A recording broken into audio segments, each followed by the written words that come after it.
All right, so let's talk about the infinitives first. Again, there's two kind of states of the infinitive: the infinitive absolute and the infinitive construct. And I was telling Ben earlier that the infinitive construct, we call it that for a particular reason, but that really is just the Hebrew parallel to what in English we refer to as an infinitive. We don't have anything like the infinitive absolute in English, and so the infinitive construct. The name is sort of related to its function, but it is basically the Hebrew version of English. To be, to do, to run, to read, those are infinitives. Now, it's helpful to know a little bit about what grammatically an infinitive is. Because infinitives are, in a sense, verbal, it's easy for us to think of them as verbs. Like if I were to say, let me make sure I got a large font here. If I were to say something like, I like to read, we would almost think of this as two verbs. You know, read is one verb and like is another verb. The problem is, if you were to diagram or split up this sentence in English, you would realize that you only have one verb here. Okay, so English has a subject and a verb in every single sentence. So your subject is going to be I, your verb is like. So subject, who or what is this sentence about? It's about me. It's about I. What about I? Well, I like. Well, what do you like? I like to read. But notice I said, what do you like? What describes a noun. I like, what do I like? To read. This is actually a direct object. This isn't a verb. To read is a direct object. Now, again, because read is a verb, we don't think of it that way a lot of times, but if you were to label all the parts of this sentence, you would have subject, subject, verb, and then what we would call a direct object noun phrase. Okay, and that's what the infinitive is. The simplest definition of an infinitive is this. Sorry. I'm not used to such a small space here. The simplest way to define an infinitive would be an infinitive is a verbal noun. Okay? So any noun you can think of, if it comes from a verbal root, well, this works in English. It doesn't quite, because the roots are a lot, like every word comes from a root in Hebrew, so that doesn't quite work for the Hebrew definition. But for the concept of an infinitive is a noun that communicates a verbal idea. It's a noun that communicates some sort of action. This is related to something else that we have in English. We have a different term for the infinitive. Infinitive, I spell it right? Infinitive, to read. There's also something in English called a gerund. This isn't just English, which would be more like reading. So if I were to change this to, I like reading, this would be a direct object noun phrase. Not noun phrase, this would be a direct object, and the particular form would be a gerund, a direct object gerund. You don't need to know the difference between a gerund and infinitive too much, but the reason why I bring it up is because technically a gerund is also a noun that contains a verbal idea. In English, we use two different forms for this. Spanish is the same way. If you wanted to say to read in Spanish, I'm pretty sure it would be leer. That is literally to read in Spanish. But if you wanted to say reading, it would be, I think, man, I'm going back, but I think it would be something like, it's either leyendo or something like that. The only point I'm making here is that both English and Spanish, so it's not just English, these two languages have different forms for the infinitive versus the gerund. But the definition that we're using for infinitive, I wish there was a better word I could put here, is that it's a verbal noun. It's a noun that carries a verbal idea. Hebrew doesn't have a gerund form. It's going to use the infinitive construct for both of these. Okay, so it wouldn't have a difference between I like to read and I like reading. It would just say the same thing. And in English, it really kind of means the same thing. If we say I like to read, I can't really think of how that is different from saying I like reading. I'm sure there might be some difference in meaning or nuance, but I can't think of what it is. So in Hebrew, they don't bother with another form called a gerund. They just use the infinitive. And again, I'm specifically referring to the infinitive construct. So again, that whole long-winded explanation is trying to get to the idea of what is an infinitive. What does an infinitive do? And what an infinitive is a noun that communicates a verbal idea. So usually when I give a definition like that, I try to think of exceptions, and I don't know of any, but any noun you can think of that communicates a verbal idea is probably, in Hebrew, it would be an infinitive construct. So something like this, running. That's not technically an infinitive in English, that's the gerund form, the ing form, or depending on context, it could be a participle. But the idea here, running, to run. An interesting one would be something like hope. Hope is not an infinitive. It's a noun. But is the noun based on the verb, or is the verb based on the noun? So in English, there are places where it gets a little bit tricky, but this basic idea is if you see a noun and it's actually expressing an action, that is probably going to be an infinitive. So I just want you to understand going into it what an infinitive does. Form-wise, the infinitive construct is pretty easy to master because as far as the infinitive construct goes, there's usually just one form. There are some exceptions when you look at weak verbs, but for the most part, the strong verb, if you want to get to the infinitive, then let's get our Hebrew ready here. So, where am I at? What is happening? There we go. Okay, so katal. All right. If you want to get the infinitive of katal, you could like build a recipe like, okay, so take R1, add a shava, take R2, add a holum. That's one way to do it. You could create a recipe specifically for the infinitive construct. But another way to do it, based on what you already know, that's a little bit simpler, is you have katal, put it in the imperfect, the cal imperfect, which would be yik. Oops, yik tol. All right. Now all you have to do is remove the prefix, and you get katal. Okay, so that's the idea form-wise that I want you to keep in mind. An infinitive construct for strong verbs is just the imperfect with the prefix taken off. So usually we'll use the 3ms prefix because it doesn't have a suffix either. But I mean, you could do this for, if this was the 2ms, tiktol, still works. You just take that off. So keep that idea in mind. The form of the infinitive is just the imperfect with the prefix removed. All right.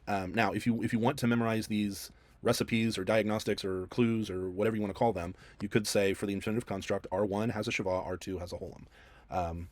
The only exceptions to that, generally speaking, are going to be in weak verbs, which, let's look at those real quick.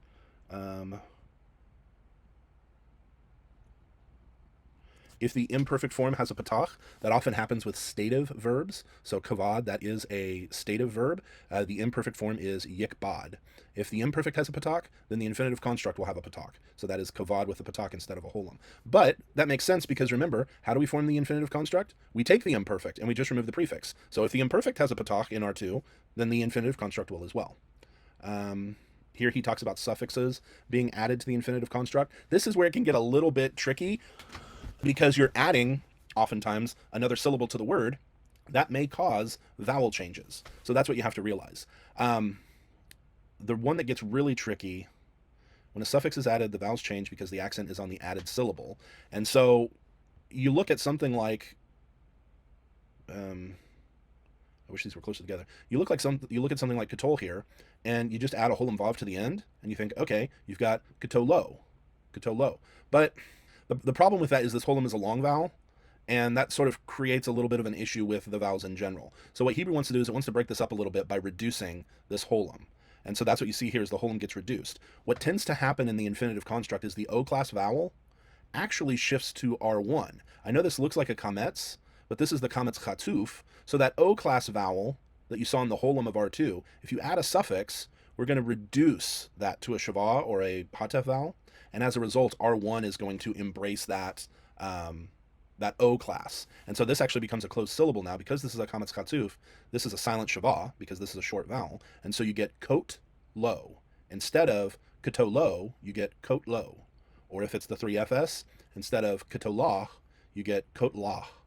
And instead of, for 2ms, instead of katolacha, you get kot lacha. So that is a change you have to be aware of if you add suffixes. I'm a little bit surprised that he introduces that in the same chapter that you're learning the forms, but maybe he feels like, hey, you've only got one form to learn here for the infinitive construct, so you can handle a little bit of complexity. Let's look at the weak verbs now. Here he has one gutturals. The reason why one guttural is affected in the infinitive construct is because one gutturals don't like a shava, especially a vocal shava. And so they're not going to have a shava, they're going to have the hatef vowel, hatef patach. But, I mean, basically, you can think of hatef vowels as shavas with a little bitty vowel added to them, you know. So it still makes sense. You still see a shava here, and so that shouldn't throw you off too much. But again, the same thing is going to happen when you add the suffix. This becomes the kametz chatuf, and so you get omdo instead of amodo. When you have a third guttural, again, the issue there is primarily going to be related to the furtive patach. And so this usually only applies to the chet and the ayin. You don't usually see this with an aleph and hey. Third hey has a totally different problem going on with it. But third guttural really means third ayin or third chet, and that's just because both of those letters have a very strong preference for patach. It still wants you to know that it is, like we said, if I wanted to say the reason why you get both here, the holum and the patach, is because the infinitive really, really, really wants to make sure that you've got that holum in here. But we just saw this example above of yikbad becoming kavad. Well, that doesn't have a holum, so it's not as consistent as I had thought. But generally speaking, the infinitive construct is going to try to preserve the infinitive O-class vowel and make the guttural happy. It's going to try to do both. And that's why you end up with this furtive patach, because it wants the O class of the infinitive, but it also wants to make the guttural happy with the patach, and so it has both of them there. This will not happen with the infinitive absolute. The infinitive absolute doesn't give a rip about the gutturals. It's going to put the holum there, and the gutturals just have to deal with it. So a lot of times the difference between an infinitive construct and an infinitive absolute, for example, in Shema, not only would the infinitive absolute have the full vowel under R1, and it would almost always be a kametz. I can't think of an exception to that. But the infinitive absolute is going to lose the patach here as well, and you're just going to have shamo. Now, sometimes that will be a holum, sometimes that will be a holum vav, but the infinitive absolute doesn't have time for placating the moody gutturals. It's just going to stick to the holum there. All right, so, let's finish going through the irregulars. One yod vav. So one yod vav is the most drastic irregularity, but remember the whole issue with the one yod vav that we saw in the imperfect is the one yod vav knows it's a fake. It knows it's an imposter, and when you put the pressure to it, it's going to bounce. It's going to run away. It's going to hide. It's a scaredy cat. It's just going to drop out of there. The way that the imperfect compensates for the loss of the yod is to lengthen the prefix vowel, so the hirik becomes a sere, and then the R2 vowel will match that, so you get the sere pattern in the imperfect. Well, you don't have a prefix vowel in the infinitive. So instead of a sere pattern with the prefix, you get, because you don't have a prefix over here, so it's going to add a vowel, or it's going to add a letter to the end. And instead of sere, prefix sere, you're going to get segel tav. So I would just make maybe a list of, and I should probably make a list of these for you guys, but every time I teach this class, I find new things to come up with as far as making it easier. Let me go over here. So I would just have a verbal patterns to, I don't know why this is in center line. Verbal patterns to recognize. All right. So one of them is going to be, for example, the sere pattern. And you might even just like give an example here. That would be yeshev. Okay. All right. The sere pattern indicates imperfect of a one yod vav verb. That's what it indicates. All right, so now another pattern that we have is the segel tav pattern, and that looks like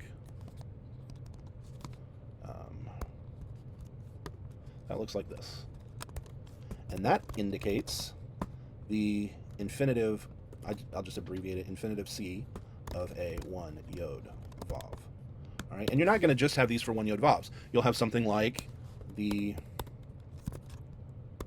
holum vav tav pattern.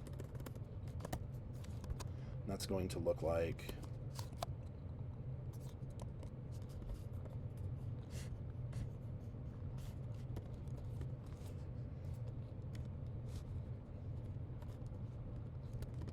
something like these. All right, and so that's going to indicate the infinitive construct of a third hey verb. All right, and so you'll want a list of these different patterns that when I see this pattern, it's not a 100% guarantee, but when I see this pattern, my first thought is to go to when I see sere in a verb, especially when the sere is under the sere is under the first two letters. When I see that, I'm immediately thinking imperfect of a one yod vav. When I see the segel tav pattern, again, not always is this the case, but when I see that, I'm starting to think that it is the infinitive construct of a one yod vav. When I see holum vav tav, it's not the most common. It doesn't most commonly indicate infinitive construct of third hey. It might indicate the feminine plural of a noun. Okay, that's probably the more common indication of holum vav tav, but that's not a verb. So once you find out, oh, actually, bakot here, and truly the shavah is going to give it away. That's what's going to distinguish. A noun is almost certainly not going to have a shavah here. unless it's a construct, now that I think about it. But again, these patterns may indicate more than one, parsing, but it's good to have these main patterns that are consistent. A doggish in what appears to be R1, but is actually R2, is indicative of an imperfect of a one noon, that sort of a thing. Anything else? No, none of the other patterns just run off the top of my head right now. But that's the idea, is you'll start to notice these patterns. You just kind of want to memorize those. Maybe you make a flashcard that says sere sere, and then you have an example here. And then on the back, you would just put imperfect one yod vav. Or you have segel segel tav with this example on the front of a card, and you just put indicates infinitive construct of a one yod vav, something like that. But these patterns are going to help you. All right, last one. Oh, not last one. We already talked about third hey, basically, but... So the one noon, there are two different ways the one noon can conjugate. One of them is that the noon that was assimilated in the imperfect just pops back out. So you get that with nafal here. The imperfect of nafal would be yippol with the doggish and the pay. The noon assimilating into the pay, and then you've got the yod here prefix. When you take that prefix off, one of the things that can happen is that noon can pop back out. When that happens, it's going to have the shavah, unless you have this suffix here, in which case, again, this is a kametz chatuf. This is a kametz chatuf, not a kametz, all right? But the other thing that can happen is it can mimic the pattern of a one yod vav. So segel segel tav usually indicates a one yod vav. Sometimes it can indicate the infinitive construct of a one noon, okay? So those are the two different forms that a one noon can take. I think it depends on the root. I think the roots will be consistent. I think nafal will always have the noon pop back out, and I think that nagash will always lose the noon and take the segel segel tav, but I don't know that for sure. And then finally, the third hey. The third hey verbs in every single conjugation. Let me just pull this up real quick. All right. So basically, the third hey verb will have a distinctive ending depending on the conjugation that it's in. So we're used to seeing the kametz hey ending for the cal perfect. The 3ms form has the kametz hey ending. When you go to the imperfect, if there's no suffix on the imperfect, that actually shifts to the segel hey. So if you see a segel hey on an imperfect, you know it's a third hey verb. For the imperative, this actually shifts to the sere hey. All right, now we haven't learned the imperative yet, but when we get to it, you'll note that it will end with the sere hey. And of course, we just saw the infinitive construct, which ends in a holem vav tav. The kametz hey drops off of the lexical form, and a holem vav tav gets added. And of course, the R1 vowel is going to be reduced. The infinitive absolute actually is identical to the imperative. And that happens a lot. A lot of times your infinitive absolute is going to look like the imperative masculine singular form. We'll talk about how to tell the difference. Generally speaking, the difference is going to be in the R1 vowel. Still with the imperative, you're still going to have that reduced R1 vowel usually, whereas in the infinitive absolute, that's going to be a full vowel, usually a kametz. And then you see in the participle, the masculine singular participle, it's segel hey again, just like in the imperfect. So this is a helpful way of, if you can just remember, hey, if I see segel hey, it's either imperfect or participle. If I see sere hey, it's either imperative masculine singular or it's infinitive absolute. If I see holem vav tav and I know it's a verbal root, that's the infinitive construct. These distinctive endings for the third hey are really going to help speed up your parsing, and they'll really help with sight reading. So again, this is from, I want to give credit here, this is from Pratico and Van Pelt's Charts of Biblical Hebrew. I highly recommend this resource, even though we're not using Pratico and Van Pelt's textbook. This is specifically designed to go with their Hebrew textbook. This is still really helpful because it's basically a first-year Hebrew text condensed into charts. Now, you probably won't be able to learn first-year Hebrew just from this book. You'll want the actual grammar, but these are the charts that communicate all the information that you are learning. So that's a great resource as well. All right, so that said, I just wanted to bring that up so that we could kind of talk about what happens here with the third hey. Again, the hey drops off, and you add the holem vav tav. In the situation where you get a suffix here, you're not going to have the reduction and the kametz chatuf in this, specifically because the holem vav that we've added, this is an unchangeably long vowel. The holem vav cannot reduce, and that's why you just kind of have to deal with it, and you get gloto instead of gol to or something like that. You can't reduce a holem vav. You can reduce a segel, you can reduce a holem, and that's why we get those shifts there. But when it comes to the holem vav, you cannot reduce that, and so it's just going to maintain that ending, which means you're going to maintain your shabbat here. All right, the functions of the infinitive construct. This is what gets a little bit difficult. So before we talk about the functions of the infinitive construct, let's talk about the difference in form between the infinitive and the participle. Some of the confusion may be around these weak forms of the infinitive. So for example, this third hey maybe a little bit confusing because it looks like a feminine plural ending. And so am I looking at a participle feminine plural, or am I looking at an infinitive construct of a third A? What you want to keep in mind, and it's also confusing because both the infinitive formation and the participle formation involve an O class vowel, a holum vowel. But the difference here, the way that my Hebrew teacher kind of distinguished them for me, is not to speak of participles and infinitives, but to speak of participles and infinitives. And if you think of it as an infinitive, that's going to remind you that in the infinitives, the O class verb is at, or the O class vowel is at the end, infinitive, whereas in the participles, the O, the participle goes under R1. So both formations, the participle and the infinitive, involve an O class vowel, but in the participle, we're putting that O class vowel in R1, and then we have the sere in R2. Now that sere is not going to show up once you get into the plural forms or into the feminine singular form. That's only in the masculine. But that's because we're adding endings to each of those, and so we're going to try to reduce the sere here. All right, so the forms, the primary difference between the form of the participle and the form of the infinitive is that actually the participle is more built on the perfect conjugation, and the infinitive is more built on the imperfect conjugation.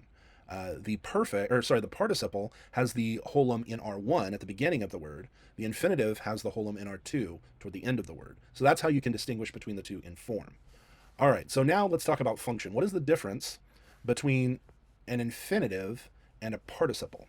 Well, I mentioned earlier that an infinitive is a verbal noun. That's basically like the simplest definition I can give of an infinitive. So what is a participle? Well, a participle is a verbal, not noun, it's a verbal adjective. A participle is a verbal adjective. And the reason why this can get tricky is because adjectives can have one of three functions. An adjective can function attributively, the large house. It can function predicatively, the house is large, or it can function substantively, and I'm now realizing that large never gets used in English substantively. But think of like the red house. The house is red, or red is my favorite color. In those three sentences, you have the attributive, the red house. You have the predicative, the house is red, and you have the substantival, red is my favorite color. In the substantival function, the adjective is not modifying a noun in the sentence. It's actually standing in place of the noun. It's functioning as a substantive. A substantive is a type of word to which nouns belong. So nouns are substantives, pronouns are substantives, and adjectives can function as substantives too. Basically, the difference between a noun and a substantive is a word that does what a noun does. So noun more does. I can't give you a good distinction between noun and substantive, but we don't call adjectives nouns when they're functioning like nouns. We just say they're functioning substantively. We don't call pronouns nouns. We just say they're functioning substantively. So the difference here is that an infinitive can function as a noun. It actually is a noun. Okay, so of course it can function like a noun. Maybe I should say infinitives are substantives rather than nouns. A participle is not a noun, it's an adjective, but it can function like a noun because all adjectives can have a substantival function. Okay, so because it's a verbal adjective, it's going to have the adjective endings that you see on adjectives, namely no ending for masculine singular, the comma te ending for feminine singular, the hirik yod mem ending for masculine plural, and the holum vav tav ending for feminine plural.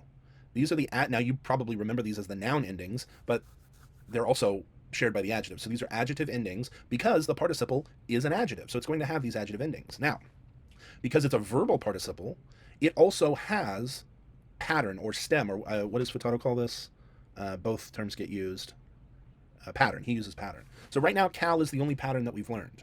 All right, but when we learn new patterns like the nifal, the pl, the pual, things like that, the participle, because it's a verbal adjective, it can inflect for pattern as well. So you'll have nifal participles and hifil participles when we get to those, all right? But what is the difference? When would you use an infinitive and when would you use a participle? Well, Hebrew uses the infinitive primarily to complement a verb or to fill up so when we have I like reading, this would be, or I like to read. This would be a complementary infinitive. It's complementing the function of the verb. It's kind of filling out what the actual verb is. So I like to read is a verbal idea. It's predicating something about me. I like to read. Hebrew also uses this infinitive not just to complement the main verb. It also uses it to indicate purpose. So the purpose for which the main verb happens. So here, he sat down to read. Likro is the purpose for which he yashav. Why did he yashav? Likro. Yashav likro. He sat down in order to read. Why did he go up? He went up. Why did he go up? Lizboach. He went up in order to sacrifice. That was the reason, that was the purpose for which he went up. Yarad lamotzah. He went down. Why did he go down? He went down in order to find her. Motzah, with that hey with the mapik, that's the 3fs object. So he went down to find her. All right. So these are different times when you're going to use an infinitive construct as opposed to a participle. Why would you? When do you use the participle? I should put another very important use of the infinitive construct here is in temporal clauses or temporal phrases. So when you want to set the scene, when you want to say when something happened, or when something happened would be a temporal phrase. We had this on the quiz last week. When Yahweh, not gave, I can't remember the verb, but when Yahweh did something with the good law, the good instruction that people obeyed, that's setting the timing of the main verb. So again, the main verb is here yashav. When you have a temporal phrase, it usually comes at the beginning of the sentence, and then you'll get your main clause. That's the same as what happens in English, but that's another function. That's another use of the infinitive construct. So what about the uses of the participle? When do you use a participle? Well, since a participle is an adjective, since it can function attributively or predicatively or substantively, you will use a participle in those situations. You'll use a participle the same way that you'll use any other adjective. It's just that the participle happens to be a verbal adjective. So, the participle, well, this isn't exactly what I'm talking about. This isn't function, but this is important information. The participle usually expresses continuing action, so ongoing action, usually contemporaneous with the main verb. So if the main verb is perfect, then you might translate kotev as was writing. Or if the main verb is imperfect, you might say is sitting or will be sitting or something like that. This is important too because this is the only time he's going to discuss it, and it will come up in your exercises, I'm pretty sure. The participle is sometimes translated as about to do something when it has the hine particle. When it has hine there, you will often, like behold, I am judging, would sometimes be translated as I am about to judge. Behold, I am walking, that's often translated as I am about to walk or something like that. All right, this is what I'm talking about, the three uses of the participle, same as the adjective. So, attributive would be something like ha'ish ha-kotev. We know it's attributive because they both, the noun and its adjective, even though it's a participle, it's an adjective, the noun and its adjective both match in definiteness, and the adjective comes after the noun, so this is attributive. So how do you translate that? Well, one way, very literally, would be the sitting man did something. But we don't use adjectives, we don't use participles attributively in English very often. Instead, English builds its sentence not with the participle being used attributively, not the sitting man. I guess this is limited to certain types of verbs. But we would use a relative clause here. The man who is sitting did something. The woman who is sitting. The men who are walking. These are all attributive because they match, the adjective matches its noun indefiniteness, and it comes after its noun. All right, so this is the attributive adjective. The predicate adjective. Here, the participle or the adjective lacks the article and the noun has it. So this is predicative. So this would be ha'ish kotev et hasefer is going to be the man is writing the book. Instead of the man writing the book, it's the man is writing the book. Instead of the man who is writing the book, it is the man is writing. Instead of the writing man, the book, this is basically the same thing as a verbless clause with an adjective, okay? Here you've got the woman is sitting, not the sitting woman in the city, because again, there's no article here, so this is predicative. This is not the sitting woman in the city, this is the woman is sitting in the city. And then finally, here, this is not the walking men to the city, this is the men are walking to the city. And then finally, we've got substantival function. So here, the participle is not related to another noun in the sentence, it's not modifying another noun, it's actually standing in for a noun, it's functioning as a noun. So shomer, this would be the one who guards or the guarding one. But we usually just translate it we would just use an English noun, a guard. Shofet would be the judging one, the one who judges, but we'll just call them a judge. And then hayoshev, here this has a definite article, hayoshev, this would be the dwelling one. But we aren't going to say the dwelling one in English, we'll use a noun for that, the inhabitant. So in English, if we have a noun that means the same thing as the verbal idea of the participle, then we'll use that noun.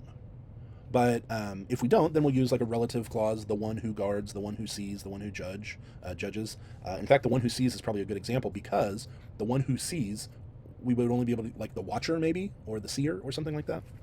So some participles use as substantives so frequently they're listed as nouns. This is a good example. Kohen and Oyev, we've learned both of those as nouns, but what do you notice about the vowel patterns in those? The vowel pattern here is holem sere, holem sere. So these are participles as well. I don't know what the verb kahan means, and I think ayav is something like to oppose. Let's actually look these up. I mean, it'll be fun just to learn some new words, right? So go into halot. Let's do we'll do aleph, yod, beit. To be hostile to. Okay, that's the verb. So one who is hostile to would be an enemy. Okay, so that's why oyev, the participle, just gets translated as enemy. What was the other one? Kohen. Let's look at kaf hey nun. Kahan. Okay, well there you go. Kahan means to priest, to act as a priest. So one who acts as a priest would be a priest. Pretty straightforward there, I suppose. Yeah. All right. So those are the uses he gives. The participle also occurs in two states. You have a participle construct and a participle absolute, but that's pretty much the same as the nouns. Like when you have a noun in the construct state, it usually means noun of the absolute noun. So shomer would be one guarding related to the covenant. So the one who guards the covenant. Often this second noun is going to, in English, it's going to function as a direct object. But you can see when we translate this as a noun, guardian, well then we would use the of phrasing. Guardian of the covenant. Now that still means that this is an objective noun. This is an objective, the relationship here, the technical grammar term for the construct relationship is a genitive relationship, and this would specifically be an objective genitive because it's functioning as the object of this verbal action. But the idea here being this is the same thing we see with nouns. Because this particular participle, even though it's a verbal adjective, is functioning substantively, and so it's going to do the same thing that a noun does in construct. Now this is a good opportunity to go back to why do we use the term infinitive construct and infinitive absolute? Because the infinitive construct doesn't seem to attach to a noun. It doesn't seem to have that same construct chain that we saw with nouns and that we now see with participles. So why are we calling this a construct at all? Well, the reason why we're calling it a construct is because this is the form that is going to take pronoun suffixes. This is the form that's going to take prefixes, like prepositional prefixes. You're not going to add any prefixes or suffixes to the infinitive absolute. Absolute means it stands on its own, okay? But we call this the construct form because this is the form that we're going to use to construct infinitive phrases. We're going to use the infinitive construct to construct an infinitive phrase like in the coming of the king, or in the giving of the law, that sort of a thing. So that's why we call it an infinitive construct, because we use this form and we build on this form to make phrases. So we build a preposition on the infinitive construct. We build object suffixes on, or even subject suffixes on the infinitive construct. Now here, I did not see him distinguish between the different types of pronouns that can be added. Maybe he does this elsewhere? It doesn't look like he does. Yeah, so, oh, here's the temporal. He did talk about that. So purpose, and then there you go, the temporal. Okay, but I want to highlight something here that he doesn't seem to mention. He says when a suffix is added, the vowels change because the accent is on the syllable that's added, okay? And so here, he shows you the root amad, the infinitive construct form, amod, and then if you add a suffix, it's amado, okay? Amad means to stand. That's a bad example. Let's do shema, because amad is not transitive. We want a transitive verb. Shema means to hear, okay? Well, I should say shema, the perfect, means he heard. Shemoah is to hear. But shom-o is what? Is this to hear him? Or is this his hearing? Is this hearing him or his hearing? Is the O here the object of hear, or is it the subject of hear? We can't tell by the form. This object, or I shouldn't say object, this pronoun suffix that gets added to the infinitives, this can be either the subject of the infinitive, something like his hearing, or if we had a temporal preposition on here, it would be like when he heard or when he hears. So that would be the subjective use of the pronoun, but it can also be objective, hearing him, or to hear him, something like that. So I wish that Futato had kind of drawn that out a little bit more specifically, because in your exercises, you'll probably get pronoun suffixes, where the pronoun represents the subject of the infinitive, the one who's doing the hearing, and then other examples where the pronoun at the end, the pronoun suffix, will represent the object of the infinitive, the one that's being heard in this example. And the only way to know how to translate that is going to be by the context. If context doesn't give you enough information, then you have to be open to both possibilities. All right. An hour into the discussion of infinitives and participles, let me pause here and ask Ben, do you have any kind of redirect or clarifying questions that I can be more specific about? I don't think so. I think it helps just to walk through it and practice it like you have. And I think the endings that you gave earlier for the verbal patterns was helpful. I hadn't thought about that or hadn't even seen that. Yeah, especially that third A. And there's all kinds of, I'll probably try to put together a, honestly, like, you can kind of see this if you go to, let me pull this down, the vocabulary spreadsheet, the memory aid spreadsheet. Along the bottom here are a lot of other helps that I'm trying to develop. Like, for example, the Hebrew alphabet. I didn't come up with this until after first semester started, and so it's not going to be helpful to you guys because, you know, you've already learned your alphabet, but maybe for future classes it'll be helpful. So I'm trying to come up with all kinds of kind of supplemental material here to help explain things a little bit better. But again, this is one that I'll just have to add to the list. I don't know that I'm going to get a list of conjugation patterns that you should recognize together in time for it to be helpful.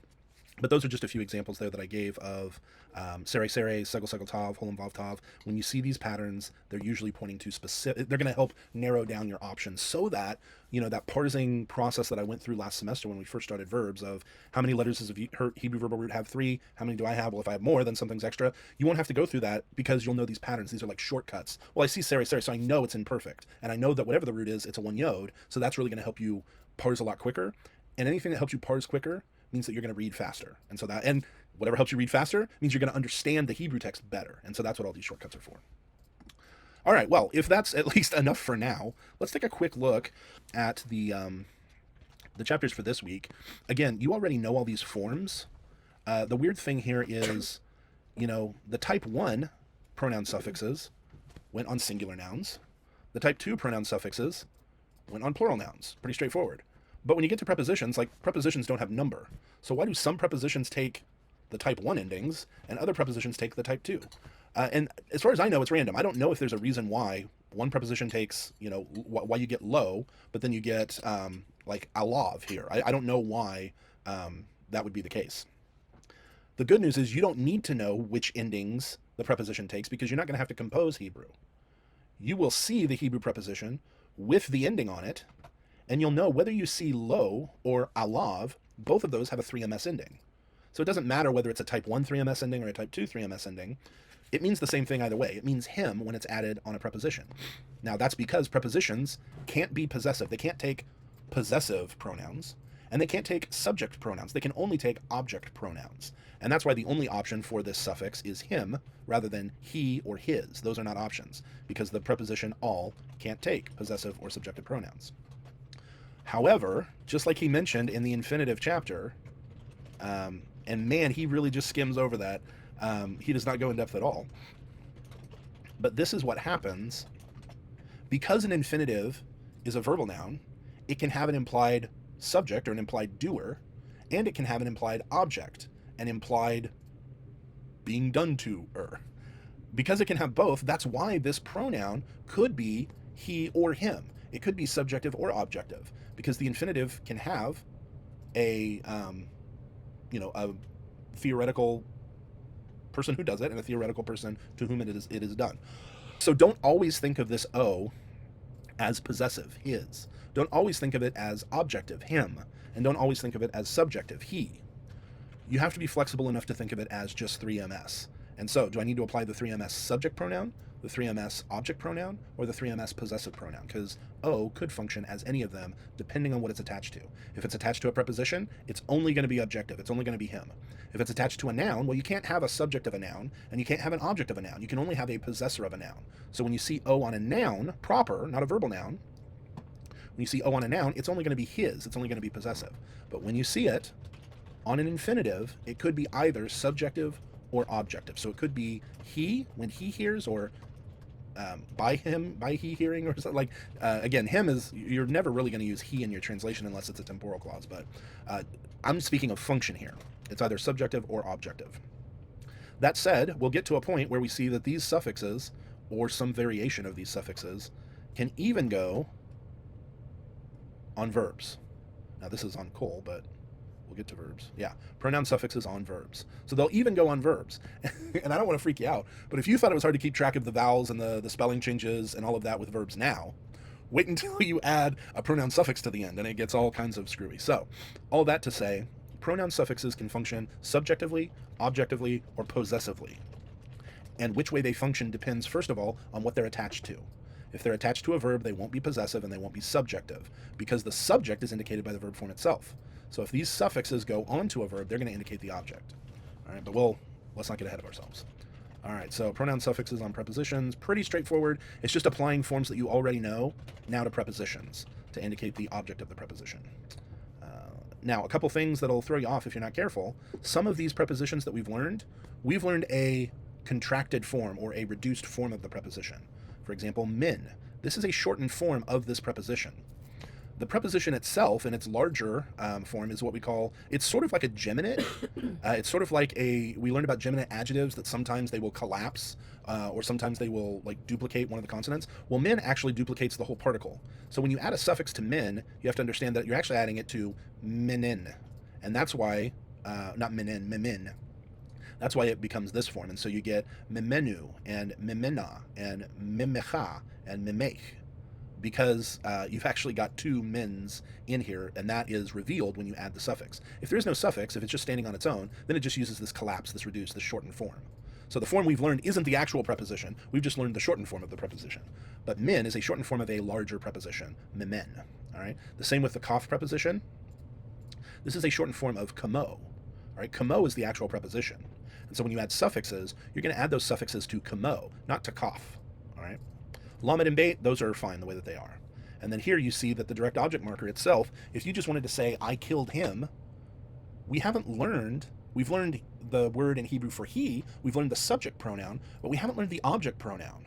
Well, the object pronoun in Hebrew, the word him, is just formed by taking the pronoun suffix and adding it to the direct object marker, the definite direct object marker, I should say.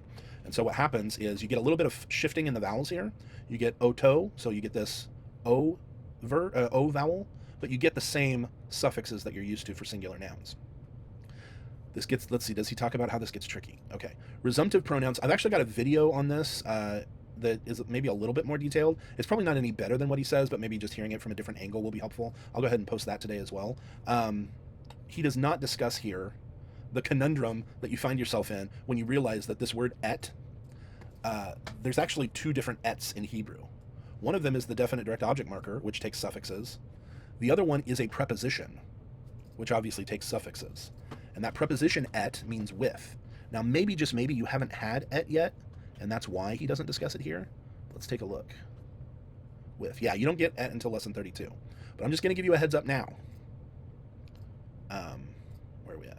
Et. Here we go. Here's how you will tell the difference once you learn et, meaning with, how you will tell the difference between the definite direct object marker with the suffix and the preposition et with the suffix. And it has to do with this o that I pointed out here. When the definite direct object marker takes a suffix, it shifts its segel to a holem vav. That is an O-class vowel, and so you should associate that O-class vowel with the object, the direct object, O-class vowel. So oto and otach and otacha, all starting with the O sound, those are objects, him, her, you. When it's the preposition et, meaning with, the segel here is actually going to shift to a hierik, which is really helpful, because in English, with is W-I-T-H. Well, if it's ito, there you've got the I and the T of with. So the hierik is going to remind you that it's the with preposition. Ito, ita, itacha, itach, iti. That's with him, with her, with you, with me. But oto, otach, otacha, oto, otach, oti, that O sound tells you that it's the object. So it's just him, her, you, me, that sort of thing. All right. I will skip the resumptive stuff for now because I'll post a video on that later. All right, let's take a quick look at lesson 23. Let's see if we can... okay, so the best thing I can give you here to keep these straight, and I don't know how good it is, but on the vocabulary, you've got ein, which is the negative particle. Ein means there is no or there are no. And yesh is the opposite of that. Instead of there is no, it's just there is or there are. So yesh and ein are what we call particles of existence. Ein means there does not exist. Yesh means there does exist or there are. So I'm not even going to say it out loud because my wife is in this room and she can hear it, and I want her to have some respect for me after I'm done with this. So this is my memory aid for that. Hopefully that's helpful in keeping them straight. Ein, there ain't no, and then yesh there is. So hopefully that will keep it straight for you. The thing that's slightly tricky here is the way that this gets used, because Hebrew will use this with how this relates to the verb haya, which the verb haya is he is, or he exists, or he happened, or he became. So read through this section, or this lesson, I guess, a few times, because you want to make sure that you understand what's going on here. Yesh na'ar babayit, there is a boy in the house, pretty straightforward. Yesh ne'arim babayit, there are boys. You see that yesh doesn't change just because the noun changes from singular to plural. It's yesh either way. All right? And then ein. Ein doesn't change. If it's a singular noun or a plural noun, it's still ein. If you want to talk about, so yesh and ein are for the present. If you want to do the same thing, if you want to say the same thing in the past, you don't use yesh or ein, you use haya. So this is what we call the impersonal third person. So it's not he was a boy or a boy was in the house. A boy was in the house would be the personal use of the third person. The impersonal use of the third person would be there was a boy. So that's the difference between a boy was in the house and there was a boy in the house. These sentences are going to be the same in Hebrew, okay? It's not going to be any different. There were boys in the house or boys were in the house. The Hebrew will be the same either way. The difference is going to be in how would English say it. In this particular context, would English say a boy was in the house, or would English say there was a boy in the house? And that's really going to come down to your own intuition as an English speaker. If you wanted to say a boy was not in the house, or there was not a boy in the house, you would use lo haya, okay? So you use haya for there was, and you use lo haya. My wife's making fun of me, I think. I thought she was going to tell me she has a call, but she's just making fun of me. That was a hayain. Oh, yeah. That's actually my mnemonic, my beloved, for haya is haya, I want to become a ninja. Haya, I want to become. I'm just helping. Yes. So anyways, here we get into possession, okay? So the way that I have a question about haya. Yeah, please. So is it the context that dictates if it becomes the there is? Because isn't haya he was alive, they're living? Okay, that's a very important distinction. Thank you for bringing that up. What you're thinking of is not haya, but chaya. Chaya with the chet. That is he lived or he was alive. Haya with the hey is he was, like he existed or he became or he happened or it happened. So the slight difference there is chaya with the chet. That's specifically talking about being alive. So I could say that the corpse haya, the corpse was, but I couldn't say the corpse chaya, because if I were to say the corpse was alive, then we would have a zombie. So that's the difference between chaya and haya. It's two different letters, two different verbs. Coincidentally, they happen to be spelled very similarly, but they're different verbs. Does that make sense? Yeah, I think my note card I made is wrong. Okay, there you go. And I have noticed that there are some other students that get haya and chaya confused. So you're not alone in that. I wish I had a simple way to kind of keep those apart, but there's not one. It's probably more helpful if you learn the chet one first. But yeah, somehow you have to keep again, I say haya, I want to become a ninja because I'm focused in haya. I'm focused on the idea of happening or becoming, not necessarily living. So it's not like haya, I want to live as a ninja. It's haya, I want to become, I want to happen, I want to be something. And that's the only way that I really keep them separated. The other kind of thing is haya is exceedingly more common as a verb than chaya is. So that's another thing is you will see haya much more frequently than you will see chaya. All right, so let's talk here a little bit about this possession idea, because this might be the most difficult part of this week's material. There are a few ways you can express possession in Hebrew. One is a construct. So you can say the son of the king would be basically ben hamelech. You know, the construct form of son with hamelech would be the son of the king. But that requires ben to be definite. Ben Hamelech means the son of the king, not a son of a king or of the king. Now you could say a son of a king by saying Bain Melech, a son of a king. But how do you say a son of the king? You can't use construct in that situation because In a construct relationship, the definiteness of the absolute determines the definiteness has to match between the two. And if you want to say a son of the king, well, construct won't work for that because you have differing definiteness. So if a king has more than one son, well, then you have to, if a king has more than one son, and you're still talking about a specific king, then you have to do something else. So this is what Hebrew does. Hebrew uses the lamed preposition to indicate possession of a singular. So this is like this is sometimes referred to as the lamed of possess, the lamed of possession, or a possessive lamed, and it basically is the idea of a son exists for the king or a son exists to the king. It's the idea of belonging to, and that's where the possession idea comes in. So the particles of existence, yesh and ayin, get incorporated into this as well. If you want to say not a son of the king went to the battle, but if you wanted to say there is a son to the king, that's how you would say it in Hebrew. There is a son to the king. That would literally mean the king has a son. Right? So the father has a son would be there is to the father a son. That would basically be the father has a son. Okay. So again, this is a difference between how does Hebrew build the idea of the father having a son? Well, they're going to use the particle of existence. They're going to use the possessive lamed on father, and then they're going to give the noun that is possessed. That's how Hebrew builds it. That is not how English builds it. English says the father has a son. English uses a verb to have. There's no verb here. Okay. Now you might think that yesh is kind of verbal because it's a particle of existence, but it's not. It's not a verb. Okay. So Hebrew doesn't use a verb to say the father has a son. English does use a verb. All right. The way Hebrew builds it is it uses the particle of existence. It uses the possessive lamed connected to the possessor, and then it uses the noun possessed. So if you want to say I have a son, you don't say I possess a son, or I can't even think of what the word for have in Hebrew would be. I know that in Greek it would be echo, so I don't even know necessarily how Hebrew would say have, but here, yesh li ben would be there is to me, or for me, a son. So again, particle of existence, possessive lamed, on the possessor, me, I have, there is for me, and then the noun possessed, a son. All right, so that's how you express possession, present possession, and you can probably, if you're following along here, you can probably guess how you express past possession. So we're going to bring in haya again. But this is how you express this particular relationship of possession. Again, if you just want to say the son of the father went to the battle, then you could say Ben Hamelech. It would be a form of bo. So what would that be? Ba.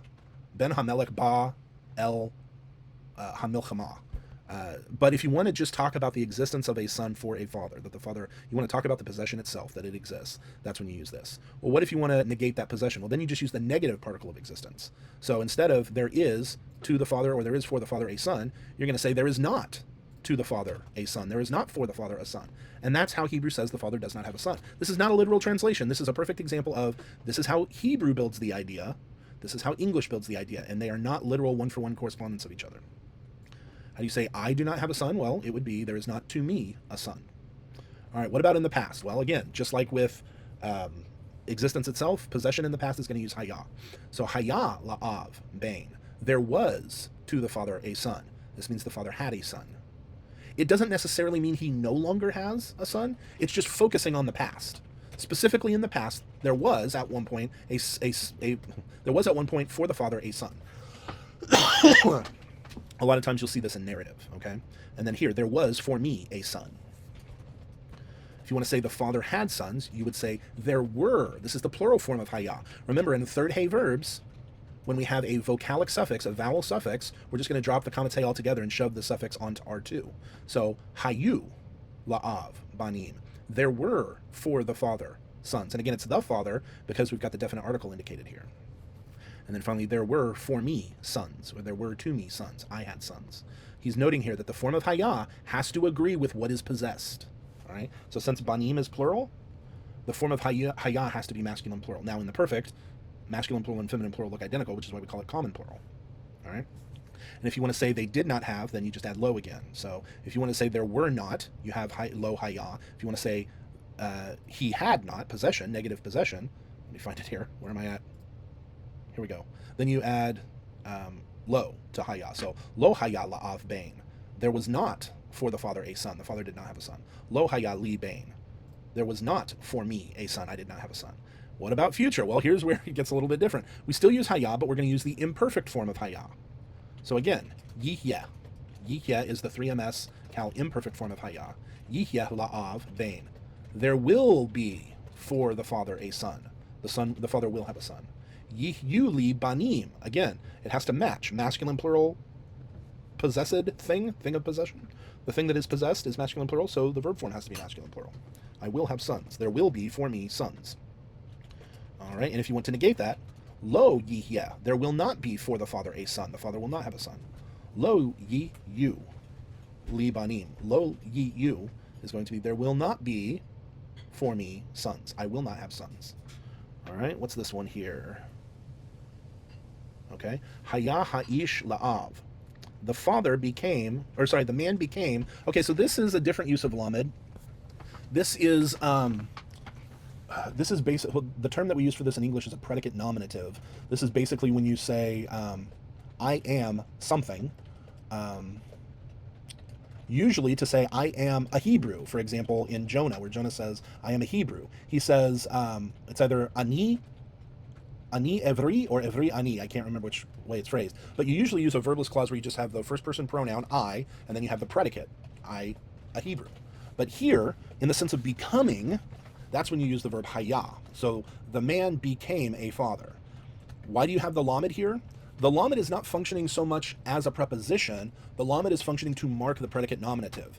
It's just something that Hebrew does. But the lamed here does not mean to or for. It doesn't indicate purpose. It doesn't indicate location. It doesn't indicate direction. It just marks the noun as a predicate, which is, we don't mark nouns as predicates in English. We just let them stand on their own. So it's just a difference between English and Hebrew. But you're going to want to translate this lamed. And if you do, you're going to say the man was for a father or to a father. You might get close to the meaning if you say the man was for a father. You might better translate that something like the man was as a father. But you have to realize that this means became. The man became to a father. The man became for a father. If you get something like that, you got to realize that you've got haya plus lamed, and that is where we don't translate the lamed. And we translate haya as became. Like, it's just something you'll have to recognize through repetition, that this is just the way Hebrew builds this meaning. English builds the meaning in a totally different way. So this is a situation where this one-to-one, quote-unquote, literal translation process is going to actually cause confusion rather than understanding. Looking at the next one here, tihye, this is the cal imperfect 3fs form. It could be 2ms, but we will see here with ha-isha that the subject is feminine singular. Tihye ha-isha la'em. The woman will become a mother. Again, I'm not translating lamed as a preposition here. I'm just recognizing that it is marking out the predicate nominative. All right. One more use of ain. All right. Ain is used to negate sentences with predicate participles. So yeah, this is basically, instead of intuitively you might think, okay, if I want to say you are not walking, and I'm going to use a participle, intuitively you might say, well, that would be lo holekata. But that is not the way that Hebrew builds this sentence. It makes perfect sense to us because you've got a predicate participle, so we're going to start with that, and we're going to negate that because that's what you're not doing. You're not walking, so we put lo there, and then we have ata, which is our subject. But just because we think it makes sense doesn't mean that that's the way Hebrew does it. Hebrew says if you're going to negate a predicate participle, you start with the the negative particle of existence, there is not. Then you put the subject, there is not you walking. So the problem, we might actually translate this, if we're not careful, we might actually translate this as you do not walk. But that wouldn't be a participle. That would be something like yelech, lo yelech, that would be he. Yo telech, yo telech, lo telech would be you do not walk or you will not walk. But if it's a participle, we want the idea of walking, like currently ongoing walking. If we want to say you're not doing it, we would say there is not you walking. So basically the idea of you walking, we put a big like no sign through it. You walking doesn't exist.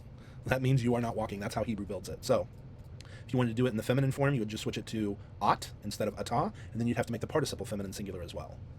All right, this says that in such constructions, ain is usually suffixed Usually used with pronoun suffixes rather than in. So yeah, it's just saying here, ein can also take these pronoun suffixes. So einecha would be there is no you walking. Einech holechet. There is no you walking. So that's basically how Hebrew builds you are not walking. All right. And then this is just a chart for you of how ein looks once you add the different suffix pronouns to it. All right. How are we doing? All right. Well, I promised my wife that 2 hours would be the limit. Looks like we've got about another 13 minutes to go. So, Ben, if you don't have any other questions, we'll just jump over to Genesis 1 and walk through a verse, unless there's anything else you want to cover. Just correct me if I'm not understanding it right. So a participle is a verbal adjective, and so when it's translated into English, is it almost always you add the ing ending? Exactly. Almost always. Now, again, when we look at the passive participle, that's going to be totally different. But the active participle most commonly will be translated with that ing ending. That's why we can talk about, the running water. That's a participle. We can talk about the glowing sun. That's a participle. Those are adjectives describing the water and the sun, but they're related to a verbal idea. So yeah, that ing ending, that is usually what we're going to see in English when we, especially an attributive participle. Substantival participles, that's usually when we get that relative clause, the one who runs, the one who glows, the one who, that sort of a thing. But if you've got an attributive adjective, then frequently you will have, and especially when it's predicative as well, the man is running, the water is running, the sun is glowing. You'll get that ing ending for predicative as well.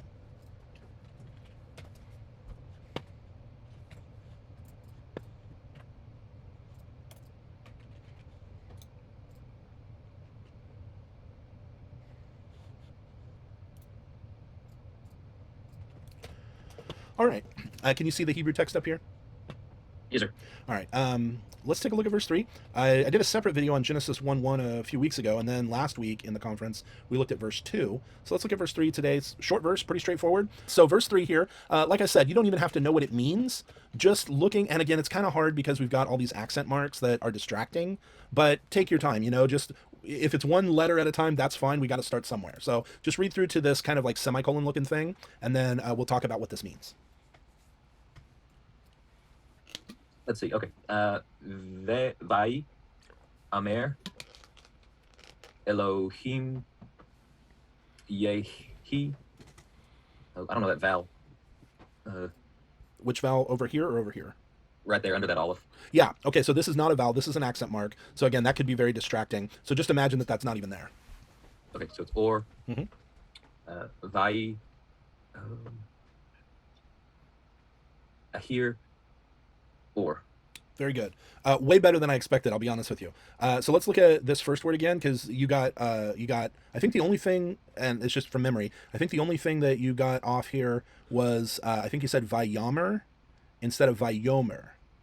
Or you might have said vayamar or something like that. So that's very good on the first part here, vi, but this holum, this is again, that's the imperfect form of amar. This is one of those 5 first olive verbs that switch their prefix vowel from heuric into a holum when you've got that aleph in the front.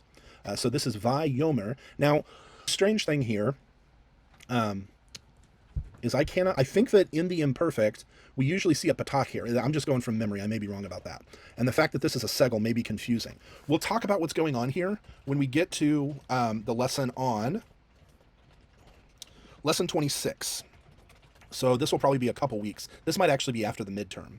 The vav relative, that's going to explain a lot of kind of the differences, the funny stuff that you're seeing here. But what I want to point out is that it starts with the, well, I guess we don't even have a vav relative above. We've got vav relatives after. But I think in our video last week, I mentioned that this vav relative, this vav patak dagesh, vav patak dagesh, vav patak dagesh, you see that all over the place at the beginning of these verses, vav patak dagesh, vav patak dagesh. This is, again, this is that vav relative that we will learn about in a few weeks. And that's what this verse begins with.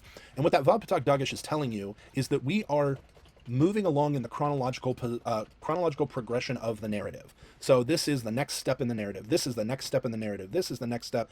Narratives will usually begin with a main verb that kind of sets the scene. So bara here is the first verb of this narrative, and it is in the perfect conjugation. So it's setting the scene in the past. Then, to progress in the narrative, we're going to use this vav relative that we see down here. You'll notice, though, that that's not what was used in verse 2. So if we're talking about a progression that God created the heavens and the earth, and then the earth became formless and void, or and then the earth was formless and void, like we talked about last time with the gap theory or whatever, we would expect a vav relative here, but that's not what we have. This is telling us that verse 2 is sort of like background information. It's kind of filling out the background so that you're aware of the circumstances as we move forward in verse 3. So in the context of the earth being formless and void, and darkness being on the face of Tehom, and Ruach Elohim hovering on the face of the waters, in that context, God said, or Vayomer, he said, Elohim, you got that? Elohim. So here we've got our predicate, and said, here's our subject, God. What did God say? Yehi or. Now, Yehi, this is actually from the verb Haya, which we had up here, Hayata. Yehi, this is the, it's called a jussive form, but the idea with the jussive, which we'll get into later as well, this is not so much a verb of fact. This is not so much a verb of what happens or has happened. The jussive is a verb of volition. It's a verb that expresses the will of the speaker. So there are verbs that express facts. We usually call that the indicative or declarative sentences. But here we have a verb type that expresses desire or volition, the will of the speaker. And so here the speaker is saying, I want that light be. And God said, be light. It's like he's commanding the light to exist. I've got another video on Genesis 1:3 that I'll post as well. It's not just that God is saying, because we often translate this, let there be light. And in English, we connect let with this idea of allow or permit. So it's like God is saying, allow light to exist. Or it's like God is saying, don't hinder light. Let there be light. And when we use let there be in English, it's a little more nuanced. We don't quite have that idea of permit light. But this is actually a command. I shouldn't say a command. That's way overstating it. It's fun to it's cool to think of it as a command, because to think of God commanding light, but we don't want to overread. But that's what this is. This is a volition. It's not quite a direct command, because we would use the second person for that. But of course, light isn't a person at all. So how do you use second person? God's not speaking to light that doesn't exist yet. But that's sort of the dynamic that you want to pick up on here. Is God is not just saying, I think light would be a good idea, deliberatively, and now he goes and he does it. It doesn't say God created light. It says God said, light be. And then this part says, God said, light be, and light beed. Light was. God said, light be, and light became. Light was. All right. So again, short verse, kind of fun to work through and talk about some stuff that we will run into over the next few weeks. The jussive, the vav relative, all of that stuff is coming up. But like I said, I'll post some other resources, some other videos for you to look at if you're interested on Genesis 1:3, and then also that resumptive preposition, I think. Where was that? Yeah.